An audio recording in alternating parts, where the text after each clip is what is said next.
Today's reading begins in Numbers, chapter 10, starting in verse 1. The Lord spoke to Moses, saying, "Make 2 trumpets of silver. You shall make them of beaten work. You shall use them for the calling of the congregation and for the journeying of the camps. When they blow them, all the congregation shall gather themselves to you at the door of the tent of meeting. If they blow just one, then the princes, the heads of the thousands of Israel, shall gather themselves to you. When you blow an alarm, the camps that lie on the east side shall go forward. When you blow an alarm the second time, the camps that lie on the south side shall go forward. They shall blow an alarm for their journeys. But when the assembly is to be gathered together, you shall blow, but you shall not sound an alarm. The sons of Aaron, the priests, shall blow the trumpets. This shall be to you for a statute forever throughout your generations. When you go to war in your land against the adversary who oppresses you, then you shall sound an alarm with the trumpets. Then you will be remembered before the Lord your God, and you will be saved from your enemies. Also in the day of your gladness, and in your set feasts, and in the beginnings of your months, you shall blow the trumpets over your burnt offerings, and over the sacrifices of your peace offerings, and they shall be to you for a memorial before your God. I am the Lord your God. In the 2nd year, in the 2nd month, on the 20th day of the month, the cloud was taken up from over the tabernacle of the covenant. The children of Israel went forward on their journeys out of the wilderness of Sinai, and the cloud stayed in the wilderness of Paran. They first went forward according to the commandment of the Lord by Moses. First, the standard of the camp of the children of Judah went forward according to their armies. Nahshon the son of Amminadab was over his army. Nethanel the son of Zuar was over the army of the tribe of the children of Issachar. Eliab the son of Helon was over the army of the tribe of the children of Zebulun. The tabernacle was taken down, and the sons of Gershon and the sons of Merari, who bore the tabernacle, went forward. The standard of the camp of Reuben went forward according to their armies. Elizur the son of Shedeur was over his army. Shelumiel the son of Zereshaddai was over the army of the tribe of the children of Simeon.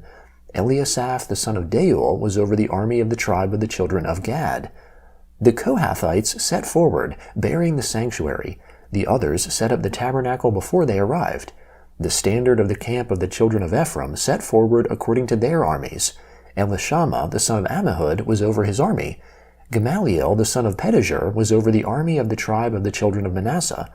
Abidan the son of Gideoni was over the army of the tribe of the children of Benjamin. The standard of the camp of the children of Dan, which was the rear guard of all the camps, set forward according to their armies. Ahiezer the son of Ammishaddai was over his army. Pagiel the son of Achran was over the army of the tribe of the children of Asher. Ahira the son of Enan was over the army of the tribe of the children of Naphtali. Thus were the travels of the children of Israel according to their armies, and they went forward. Moses said to Hobab, the son of Reuel the Midianite, Moses' father-in-law, "We are journeying to the place of which the Lord said, 'I will give it to you. Come with us, and we will treat you well, for the Lord has spoken good concerning Israel.' He said to him, 'I will not go, but I will depart to my own land and to my relatives.'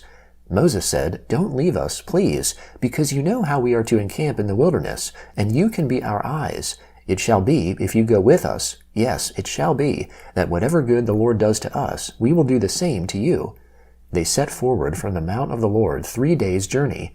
The ark of the Lord's covenant went before them 3 days' journey, to seek out a resting place for them. The cloud of the Lord was over them by day, when they set forward from the camp. When the ark went forward, Moses said, 'Rise up, Lord, and let your enemies be scattered. Let those who hate you flee before you.' When it rested, he said, 'Return, Lord, to the 10,000s of the thousands of Israel.'" The people were complaining in the ears of the Lord.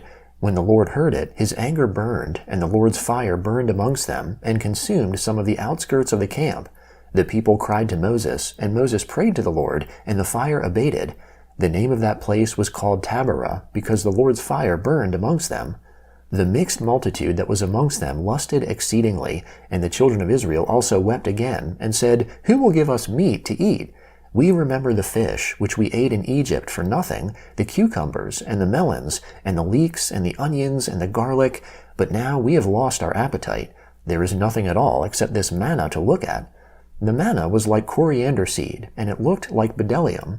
The people went around, gathered it, and ground it in mills, or beat it in mortars, and boiled it in pots, and made cakes of it. Its taste was like the taste of fresh oil. When the dew fell on the camp in the night, the manna fell on it. Moses heard the people weeping throughout their families, every man at the door of his tent, and the Lord's anger burned greatly, and Moses was displeased. Moses said to the Lord, "Why have you treated your servant so badly? Why haven't I found favor in your sight, that you lay the burden of all this people on me? Have I conceived all this people? Have I brought them out, that you should tell me, carry them in your bosom, as a nurse carries a nursing infant, to the land which you swore to their fathers? Where could I get meat to give all these people? For they weep before me, saying, 'Give us meat, that we may eat.' I am not able to bear all this people alone, because it is too heavy for me. If you treat me this way, please kill me right now, if I have found favor in your sight, and don't let me see my wretchedness." The Lord said to Moses, "Gather to me 70 men of the elders of Israel, whom you know to be the elders of the people and officers over them, and bring them to the tent of meeting, that they may stand there with you. I will come down and talk with you there. I will take of the Spirit which is on you, and I will put it on them, and they shall bear the burden of the people with you, that you don't bear it yourself alone. Say to the people, 'Sanctify yourselves in preparation for tomorrow, and you will eat meat. For you have wept in the ears of the Lord, saying, Who will give us meat to eat? For it was well with us in Egypt. Therefore the Lord will give you meat, and you will eat. You will not eat just 1 day, or 2 days, or 5 days, or 10 days, or 20 days, but a whole month, until it comes out at your nostrils, and it is loathsome to you, because you have rejected the Lord who is amongst you, and have wept before him, saying, Why did we come out of Egypt?' Moses said, 'The people, amongst whom I am, are 600,000 men on foot, and you have said, I will give them meat, that they may eat a whole month. Shall flocks and herds be slaughtered for them, to be sufficient for them? Shall all the fish of the sea be gathered together for them, to be sufficient for them?' The Lord said to Moses, 'Has the Lord's hand grown short? Now you will see whether my word will happen to you or not.'" The Gospel of Mark, chapter 14, starting in verse 1. It was now 2 days before the Passover and the feast of unleavened bread, and the chief priests and the scribes sought how they might seize him, that is Jesus, by deception, and kill him. For they said, Not during the feast, because there might be a riot amongst the people. While he was at Bethany, in the house of Simon the leper, as he sat at the table, a woman came having an alabaster jar of ointment of pure nard, very costly. She broke the jar and poured it over his head.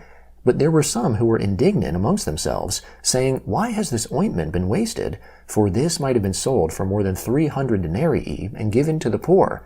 So they grumbled against her. But Jesus said, Leave her alone. Why do you trouble her? She has done a good work for me. For you always have the poor with you, and whenever you want to, you can do them good.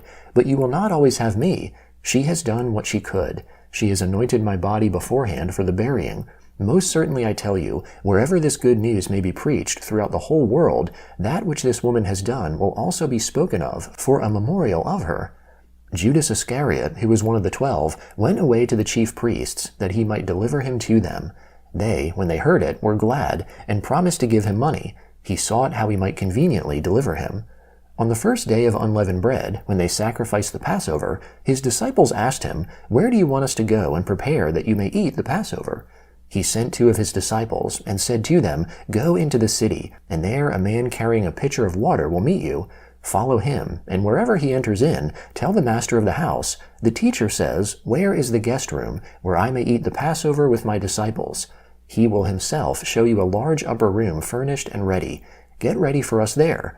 His disciples went out, and came into the city, and found things as he had said to them, and they prepared the Passover. When it was evening, he came with the 12. As they sat and were eating, Jesus said, Most certainly I tell you, one of you will betray me, he who eats with me. They began to be sorrowful, and to ask him one by one, Surely not I. And another said, Surely not I. He answered them, It is one of the 12, he who dips with me in the dish. For the Son of Man goes as it is written about him. But woe to that man by whom the Son of Man is betrayed. It would be better for that man if he had not been born. Psalm 51, beginning in verse 1. Have mercy on me, God, according to your loving kindness. According to the multitude of your tender mercies, blot out my transgressions. Wash me thoroughly from my iniquity, cleanse me from my sin. For I know my transgressions, my sin is constantly before me. Against you, and you only, I have sinned, and done that which is evil in your sight, so that you may be proved right when you speak, and justified when you judge. Behold, I was born in iniquity, my mother conceived me in sin. Behold, you desire truth in the inward parts, you teach me wisdom in the inmost place. Purify me with hyssop, and I will be clean. Wash me, and I will be whiter than snow. Let me hear joy and gladness, that the bones which you have broken may rejoice. Hide your face from my sins, and blot out all of my iniquities. Create in me a clean heart, O God, renew a right spirit within me. Don't throw me from your presence, and don't take your Holy Spirit from me. Restore to me the joy of your salvation. Uphold me with a willing spirit. Then I will teach transgressors your ways. Sinners will be converted to you. Deliver me from the guilt of bloodshed, O God, the God of my salvation. My tongue will sing aloud of your righteousness. Lord, open my lips. My mouth will declare your praise. For you don't delight in sacrifice, or else I would give it. You have no pleasure in burnt offering. The sacrifices of God are a broken spirit. O God, you will not despise a broken and contrite heart. Do well in your good pleasure to Zion. Build the walls of Jerusalem. Then you will delight in the sacrifices of righteousness, in burnt offerings, and in whole burnt offerings. Then they will offer bulls on your altar. Proverbs chapter 10, beginning in verse 31. The mouth of the righteous produces wisdom, but the perverse tongue will be cut off. The lips of the righteous know what is acceptable, but the mouth of the wicked is perverse.